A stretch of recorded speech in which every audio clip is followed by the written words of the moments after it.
বলছিলে যে কি জানো ঢুকছে রিনা আর বেরোচ্ছে ক্যাটরিনা, দেখো সত্যি সত্যি তাই সেরকমই হেয়ার কাট দিয়েছে আমাকে একটা খুব সুন্দর দিদি।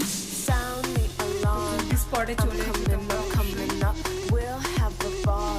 তো তারপরে আপার লিপস এবং তার সাথে মানে আইব্রোজ আর ট্রেনিং করলো ফরহেড। তো তার সাথে দেখো আমার চুলটা একটু গ্রেইশ আছে, এটা আমার ফ্যামিলিগত প্রবলেম।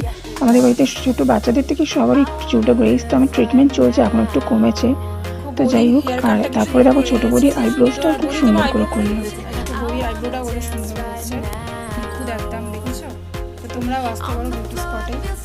সব মিলিয়ে 50 রুপিস। একা থাকবে পার্লারে, আমরা আবার চলে যাচ্ছি, মার একটা অন্য পার্লার আছে, ওখানে যাবে, মা বলছে এখানে করাবে না, যাই হোক। তো চলো তাহলে। আর মা এখানে করলো না, তখন ফুচকা খেতে চলে আসলাম। সত্যি বলতে কি অনেকদিন আমি ফুচকা খাইনি, প্রায় 1 মাস হয়ে গেছে লাস্ট। তোমাদের ব্লগ ওই জন্য দিতাম না। তো দেখো আমি এখন ফুচকাটা ভালোবাসি। আর